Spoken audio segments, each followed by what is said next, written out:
Well, thank you very much, George, for that very kind introduction, and thank you, BioIT, for inviting me, and thank you, everybody, for being here this morning. So we'll jump right in on this. So I do have a conflict of interest. I am founder and CEO of Envision Genomics, so you can decide whether or not this talk is relevant to that or not.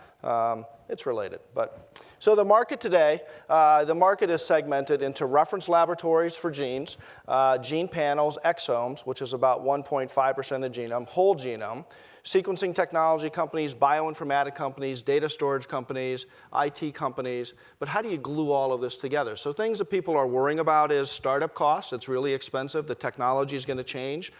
Analytics, bioinformatics, data storage, the need for lots of samples in order to make a molecular diagnosis.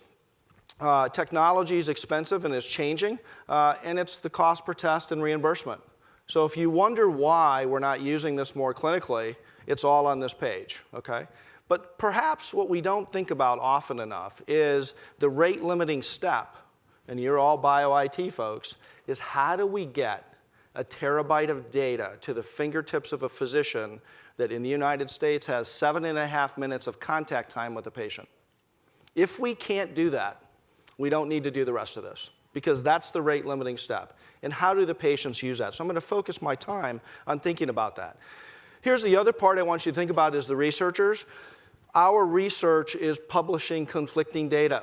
And I will show you from insurance companies what that means and how they're using that information to limit the utility on that. Gene tests are more accurate rather than whole genome sequencing. Gene panels are cheaper rather than whole genome sequencing. Exomes have all the data and are more accurate. There's too much data. The ethics of the secondary results. Whole genome sequencing is not as accurate. Conclusion, whole genome sequencing is not a validated clinical test. We shouldn't be using it. So these are all the things I face every single day when we're trying to help patients and figure out what's wrong with them. So when you're publishing this stuff, I'm not saying we don't publish, but think about what you say and why you say it. And if you're publishing on genes as a basic researcher, that information is also being used clinically. We've blurred the lines between research and clinic. And that's only going to get more complicated as we go down the road. So the overview is rare disease is a huge problem. That might surprise many of you. I'm going to argue that whole genomes are better than panels and exomes. I'll go through that in great detail. What is utility? I will tell you that inside medical practice, clinical utility means something different inside subspecialties. It's very hard to get somebody to really define utility in the same way. What data do you return? A major issue. And what are we doing to expand access? What about the economics and insurance? I'll talk about that. And how do you get the results, as I said, to the physician? So Hudson Alpha, this is a little picture of our building. So it's a biotech development institute, so we have 16 faculty. We're focused on genomics. We're the 4th largest genome sequencing group in the country. And we were the first to do CAP-CLIA certified sequencing for the HiSeq X10s under Sean Levy. And so we also have the largest double helix. There's actually a run going on right there last night. So if you want to come see Hudson Alpha, you can see the largest helix in the United States. So a little bit about Huntsville, because I didn't know much about Huntsville till I moved there. So I kind of like the fact that Bloomberg News published this in September. So unlikely cities that will power the US economy. We have a big STEM program in Huntsville. Why? Because the US rocket industry. If you've heard of Marshall Flight Center, that's in Huntsville, Alabama. And the US rocket industry is still all there. So we have a high-tech city that we're involved with. That's one of the reasons why we moved there, in addition to the biotech. So rare disease is a huge problem. How big of a problem? It sounds kind of silly, right? Rare disease sounds rare. So by medical definition, rare disease means less than 200,000 cases. That's what rare means. But the numbers of rare disease is gigantic. So this is some statistics around this. So it's viewed as about 5% to 10% of the US population has a rare undiagnosed disease. That's pretty hard to imagine in 2016 that there's this many things that are going on. And I'll give you a simple example, cancer. When we say cancer, we think cancer. Right? When we say breast cancer, we think breast cancer, but we all know there's subcategories of disease. Imagine if each of those had its own name. We wouldn't think of cancer as being common at all. So that is, in fact, the problem with rare disease. It sounds rare, but it's not. So the other problem with this is that is a huge problem for these families and patients. So it takes, on average, if a diagnosis is made at all, 7+ years. An average of 3 misdiagnoses and over 8 different visits. And these families go from place to place to place. So our interest at Hudson Alpha is how do we help these families get a diagnosis faster? Imagine going from doctor to doctor being told, I don't know what's wrong with your child. So there's also a huge impact of diagnostic error in this country. You may not know this. So the Institute of Medicine just published this last summer. 1 in 20, 5% of all diagnoses made are errors. That means the average physician makes 62 misdiagnoses per year. It's a gigantic number. And I'm not picking on the physicians. I'll get to that in a moment. Why? Because there's thousands of potential diagnoses. But there's only about 250 reasons why people come in and complaining about something. So how do you reconcile that? 10% of deaths and between 6 and 17% of hospital admissions are due to misdiagnoses. Obviously, with that many number of deaths, there's a big malpractice portion about that. But the biggest challenge in this report is clinicians aren't sure what test to order. So let's just imagine now what we're doing with gene panels and individual gene tests. Which test do you do? Why do I do that? I'm just going to argue one simple test is a lot easier to figure out than doing each individual test. And you can see if you like that or not by the end of this. So how do we change this?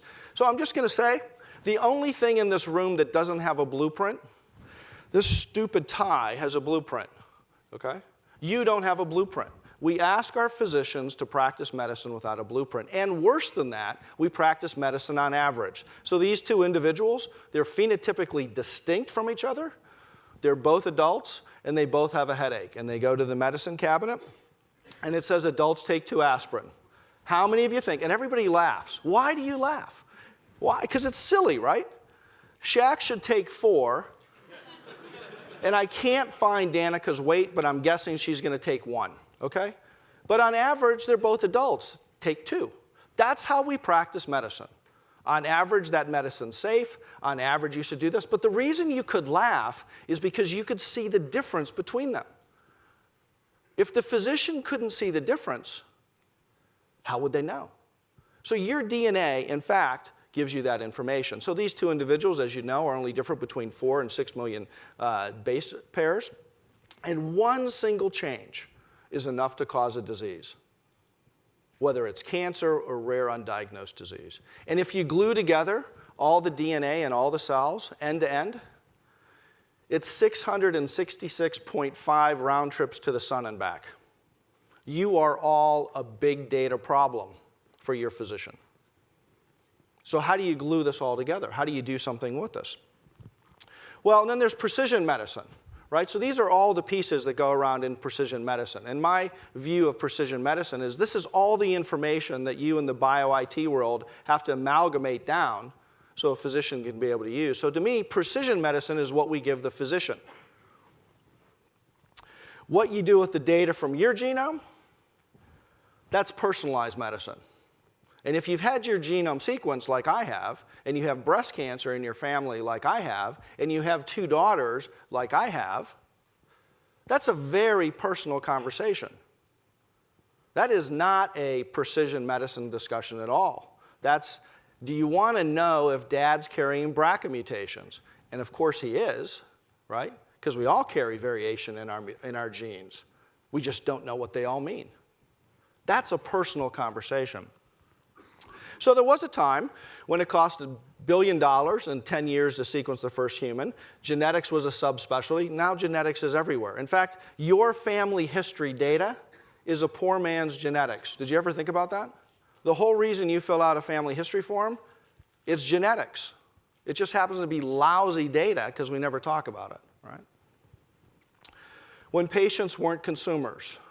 As you know, if you haven't looked for those in the United States, every year the amount you're going to pay out of pocket increases because the only way to bend the healthcare curve is for you to pick how you're going to spend your money.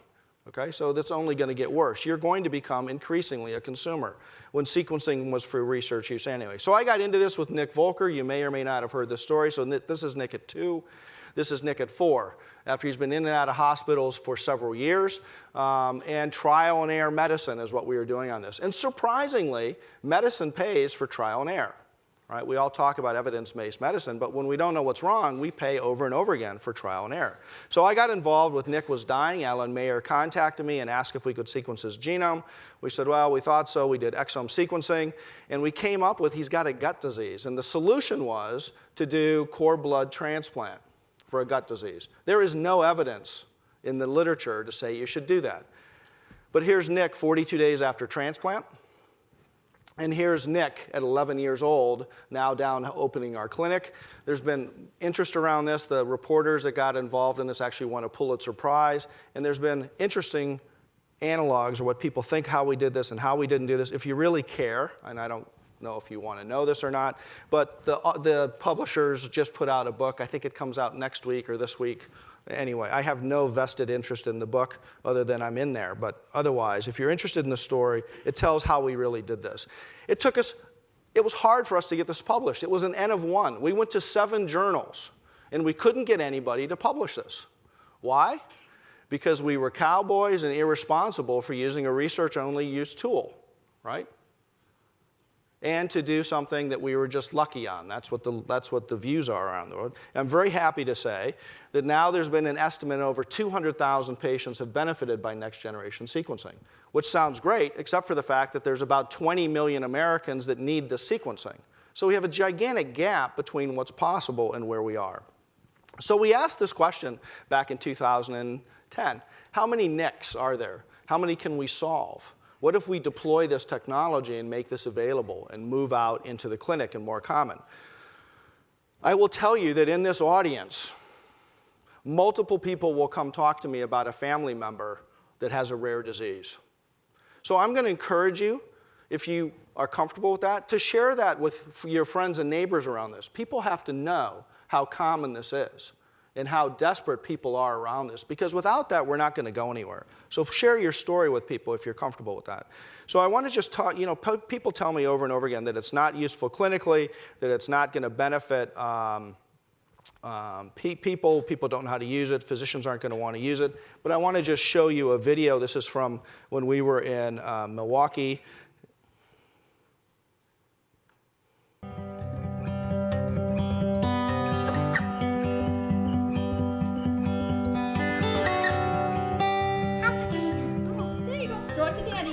Our whole life since Lillian's been born has been kind of like a roller coaster ride. She was born at 30 weeks, 1 pound, 4 ounces, 11 3/4 inches long. She was ill several times in the NICU. She was tested for Shwachman-Diamond syndrome. She's been tested for cystic fibrosis. She slowly stopped eating anything by mouth, and we just did tube feedings. She's had 3 colonoscopy endoscopies. I can't even remember all of the different things she's been tested for.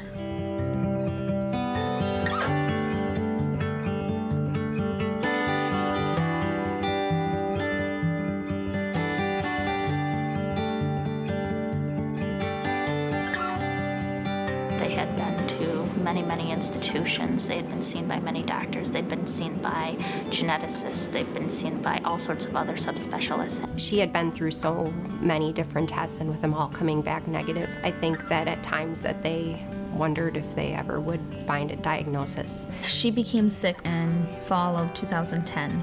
I remember looking at her one day and feeling like she was dying in front of me. She had gone from 24 pounds to 18, and they couldn't figure out what was wrong.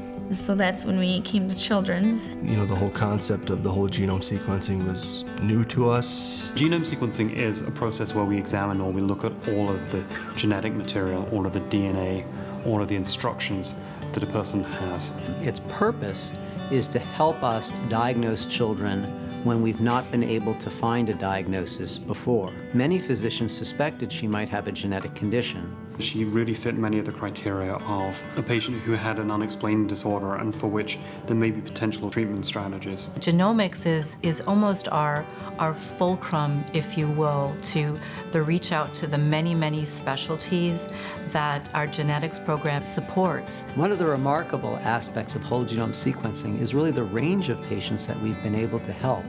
Patients with intestinal problems, patients with immune problems, patients with neurologic problems, patients with cancer. The list goes on and on. If they could find something that would tell us why Lillian is who she is and why she has the problems that she has, that was our number one thing. Anything to give her a better life.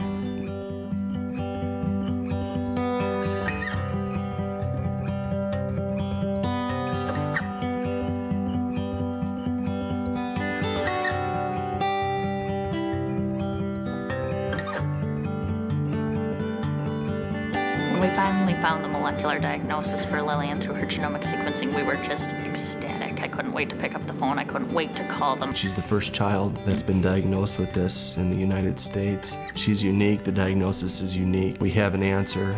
It gives something for the specialist to continue to look into, to see what they can do to better help us. Lillian has made tremendous progress over the years. Every time I see her, she's doing better and better. By doing the whole genome sequencing, we don't have to keep searching. If it weren't for Children's Hospital, we're not sure if Lillian would still be here with us today. So several points that I want to make in this. So obviously it's of value to that family. So that's something that's called personal utility. But is there clinical utility in that? Is there clinical utility in the family stopping going place to place? What about all the testing that's gone on? You know what? You can go from hospital to hospital and they'll pay for the same test to be done over and over again, but they won't pay for a whole genome sequencing, right? So how much money was spent in the context of this case versus what it took to solve this? So we know, these are many of our kids on here, not all of them, the Berry twins are not our kids. We know this helps kids. But we're making a diagnosis only about 30% of the time. We need more genomes to be sequenced. The more genomes that are sequenced, the more power we have. It's simple, right? The more there is, the more we can deal with what those variants are. Because rare disease, it's relatively an easy algorithm. If you have this rare disease and you share a variant with anybody else, it's unlikely to cause it because the extreme phenotypes are so great, right? So every genome that's sequenced has a value proposition for the patient, for the family, and for society, right? That information is just vital. So I moved to Hudson Alpha in August, and one reason was because of Sean Levy. He's got a large sequencing lab. He does sequencing for people around the world, and he had the HiSeq. So being able to now do 15,000 clinical genomes is a big deal for me. So I now have gone from a different problem set. How do we find 15,000 patients, right? Versus how do we stand up a technology? How do we get the IT in place? We do a lot of sequencing for other groups. So Sean does for St. Jude's and other hospital systems. And so, if people are interested in that, you can contact Sean. My whole point is the reason I moved was because of this technology being in place and something we could help patients with today. We're also part of the Clinical Sequencing Exploratory Research Group, which is an NIH-funded grant that's just looking at how do we solve these problems. So this is with Rick Myers and Greg Cooper. Greg is one of the developers of CAD, if you've used that software as part of the analysis team. So we've got a pretty talented team. And believe it or not, Hudson Alpha is the whole genome sequencing core lab for the Undiagnosed Disease Network. Baylor College of Medicine is doing exomes. So we're actually in this grant looking at a direct comparison between whole genome and whole exome. We believe, and we're seeing, that we can make a diagnosis about 25% more by having the whole genome. And the more genomes that are sequenced, the more power we'll have. And I'll talk about that as we go into it. But here's the fact. So despite the heart-wrenching story of Lillian and Nick and others, insurance companies don't pay for this. It is a major issue. In our publications that we quibble about in research about accuracy, about utility, and so forth, I'm going to show you that that gets then put into policy. And that gets put into why it's not being paid for. So this is from Blue Cross Blue Shield of Alabama. I don't know how much you know about insurance, but every state has its own insurance. So inside each state, there's different markets, okay? And inside that, there's different rules. And the rules then is what determines what gets paid for. So this is some information. So whole genome sequencing and whole exome does not meet Blue Cross Blue Shield of Alabama's medical criteria and is considered investigative for all indications. So this started in 2013 and it was updated in 2015. So it goes down and it says, well, it's very interesting. It has little specific analytical validity to whole exome sequencing. Well, and they go through some comparisons and talking about that. But these factors contribute to potential variability. So when we argue about variation, well, guess what? That means it's not valid. If we're not accurate, right, sensitivity and specificity, why would we ever pay for this? It's not a valid test. And we go on and said, well, just be clear now, insurance companies aren't the ones who determine care, right? They just determine what gets paid for, right? And it's actually worse than that, because we all pick on the insurance companies. Raise your hand if your employer pays for genomic testing. Yeah, we're all in this business. Our employers don't pay for this. We don't pay for this. You want this? We got to pay for this, right? Whole genome sequencing. You go and you take a look at this. So I'm sure the guys at Stanford would be shocked to know that their paper is being used as evidence for why we shouldn't be doing whole genome sequencing clinically. We're talking about trying to get this down the door. And once this gets there, it's really, really hard to change. The developing evidence about the use of whole exome and whole genome sequencing in clinical practice, studies describing yields of molecular diagnosis in approximately 25% without diagnosis. No studies identified directly comparing these technologies with alternative testing strategies. You know why? Because we didn't work on any of the rest of them, right? So how do you compare something that doesn't exist? Okay? So the evidence is insufficient to determine the effects of technology and health outcomes. This is out of a policy, gang. This is not something that I'm making up. This is out of Blue Cross and Blue Shield. Now, there is some advances that are being made, okay? So Cigna says they're going to cover whole exome sequencing, and they put in there. And it says whole genome sequencing isn't going to be covered. You know why? Because it's not clinically validated. Are you kidding me? It's the same technology. We just do a capture, we use the same technology, and one's paid for and one isn't. So what we're doing in our research world and how we're publishing this is having an impact on my care for our kids, okay? So I'm just asking you to think about this. When we're quibbling about some of these things, make sure you put in there somewhere what the context of that is for what we're trying to accomplish. We all want it to be as accurate as possible. Because here's the problem. Here's Nick with 2 years of trial and error. That is paid for. So we have this discontinuous. How do you solve this problem? But here's something that's really important. So we ended up going back and sequencing Nick, his whole genome, because at the beginning we'd only done his exome. That's all we could afford at the time. So this is from his mom, and she's agreed that I can share this back in August. I was already gone, and she's thanking me for the fact that we had sequenced his whole genome, because now Nick ended up having epilepsy. And they were able to go in and look at his genome without any extra cost to solve a problem for his epilepsy. Before this, it was thought just because of all the medications he had taken and all the abuse his body had undergone. But guess what? There's a makeup in his genome that answers the question. Without the whole genome sequencing, they'd still be doing trial and error. So ask your employer to cover whole genome sequencing and next generation sequencing. So exome versus genome, okay? Let's have that debate. How much of the genome to test?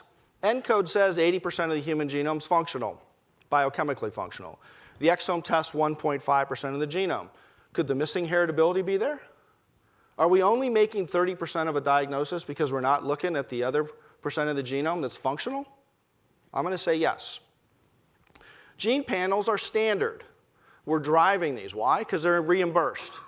But it's a one shot and you're done. It's like an X-ray. You do a gene test and you're done. It adds no value downstream. Whole genome sequencing adds value over time for your diagnosis, your pharmacogenomics, your family history, and traits of personal interest.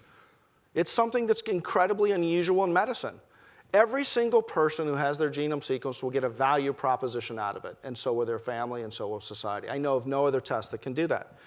Well, here's the paper. So this has been widely criticized because people don't want to hear that 80% of the junk DNA actually is functional.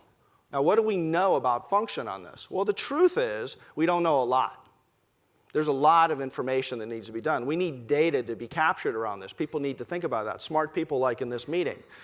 Because how do you define functional elements becomes another carrot in this and stick. What's functional? How do we define function? What's the strength of evidence around this? So each one of these data types has a difference in precision. And that difference in precision, as we publish those differences in precision, are going to impact what we can use clinically and what we can't use clinically. So what's fascinating about this is that there's a lot of data that's highly, highly conserved. Is it junk? Is it not junk? I only know if we don't look, we're never going to know, right? We can't get out of this box by armchairing this. So most of the conserved regions are non-coding. And if you've done some of the evolutionary work, and I know some of the people in this are experts in this, it's incredibly conserved. Is that accidental? We need to look at more and more genomes to answer that question. So, we need more. And just doing more exomes is not going to answer this problem ever. I don't care how many we sequence, whole exome, the entire planet, we're not going to answer this question. So if you don't believe the rest of the genome and you don't believe the ENCODE data, then I'm okay with you staying with it. But we're not going to go very far beyond the 25%. Why? Because we're missing functional elements. I also hear this over and over again. Whole genome sequencing is less accurate than whole exome sequencing. Is that true? When was that study done? What was the depth of coverage? If you do an X10 at 30x, yeah, it's not as good. But clinically, we do it at a 40x. Why? Because it beats exome. And here's a paper that's been published by someone else that was published just last year. And what they did in this case is they sequenced the same DNA exome, 3 different strategies, and whole genome. And they then said, how well will we do on just the exome basis? Because the exome can't cover. So whole genome actually beat exome in this paper, side by side, same DNA, different strategies. Right? Well, it kind of makes sense if you think about it, right? Exome captures another step.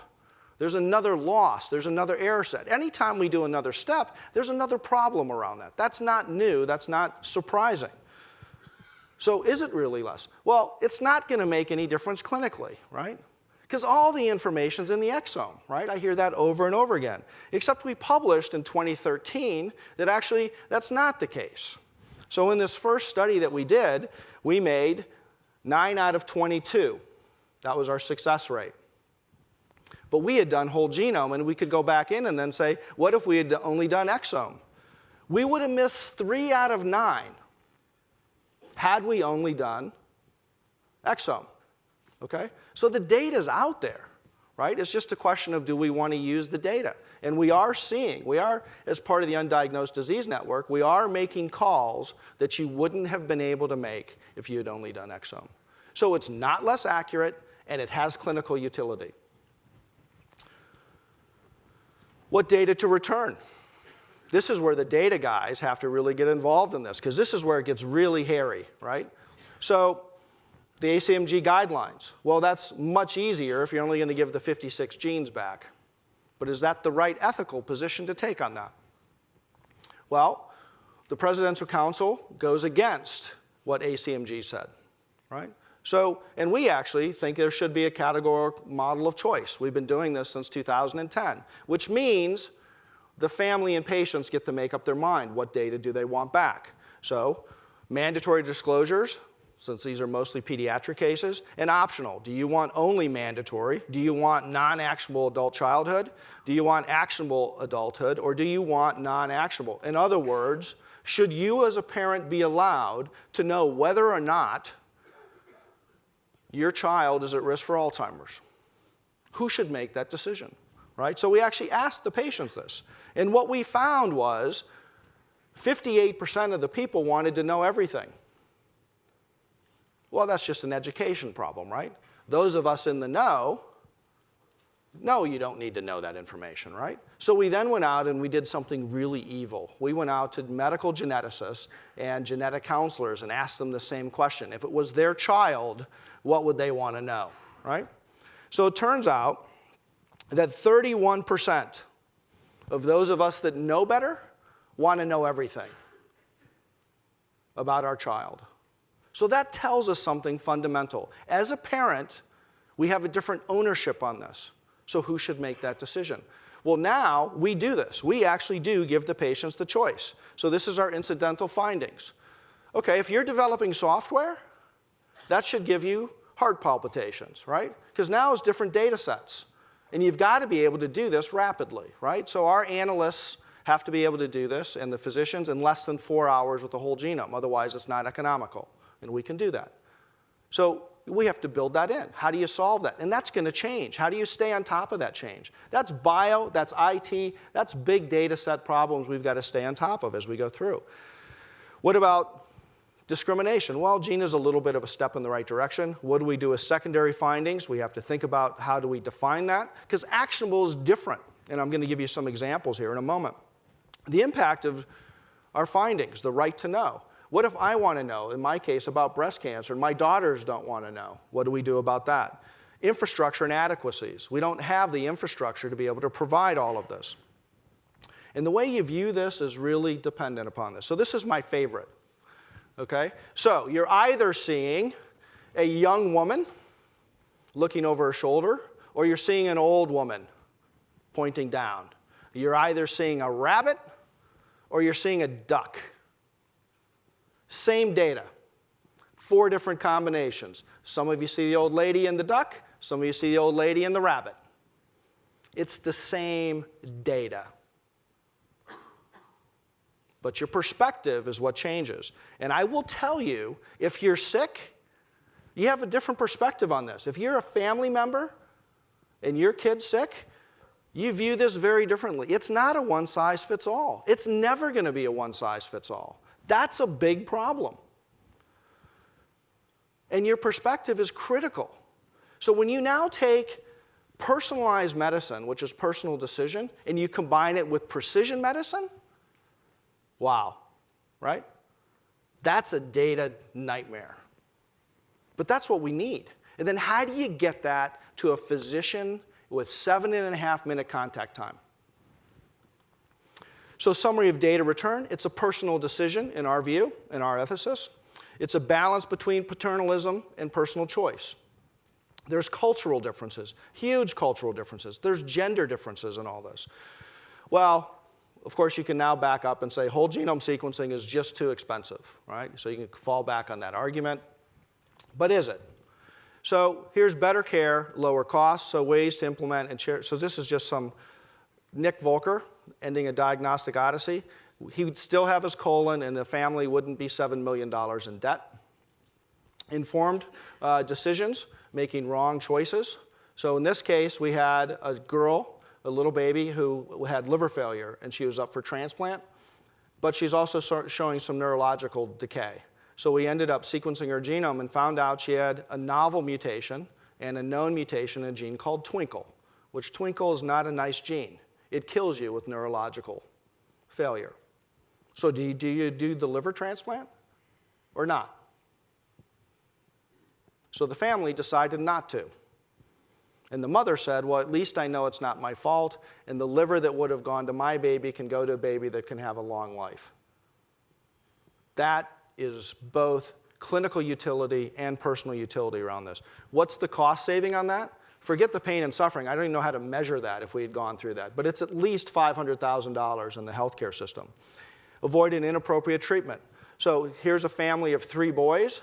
They were under pressure. The nephrologist was under pressure to put them on exubumab. Exubumab is $600,000 per year per child. It never would have helped the kid. Why? Because the mutation we found, exubumab would have done nothing. So was the physician doing anything wrong? No. That's what he had in his tool chest. They're trying to help out. So how do you measure that across time? Preventative care. Here's a case where we were looking for something else with a kid with muscular dystrophy and ended up finding out that this kid was at risk of dying in his sleep. How do you measure that? That's a good secondary result, right? Here's the one that troubles me. This was one of our kids, Avery, at the Medical College of Wisconsin, where she passed her metabolic test on the day she was born, but started going through a problem set. And it took us 3 years to figure it out. This is before we were doing sequencing. When we went in and looked at her genome, she had a curable metabolic disease. It just had the wrong presentation. Avery will never be normal. She's better now. But what if we had sequenced her genome first? So in these 5 cases, would have saved $9 million, an ROI of 6.5, and that's not counting the other 30% that we made a diagnosis on. Is this really not economical? Here's some medical costs that are up there, okay? At Hudson Alpha, our clinical cost with Sanger validation is $6,500 for a clinical genome. That's as much as many of the exome groups are charging. And you can use it over and over again. And other people are starting to report this. The average family, when they go from place to place, it's $19,000 for a workup with a kid with rare undiagnosed disease in that hospital system. Stephen Kingsmore case, it was $7,600 for a whole genome. In our case, it's $65,000. $65,000, $19,000. So I'm going to argue that whole genome sequencing is the only test that can be done once from a wet lab perspective and used for a lifetime. That should make all you bio-IT guys really happy, right? Because it's about data over and over again, right? How do we do that, right? It's really a big difference. It's dynamic. It's going to add value. It's not just an expensive screen. You know why screens are so expensive? Prostate scans? Because you find so few. Every single genome has data in it that is of use.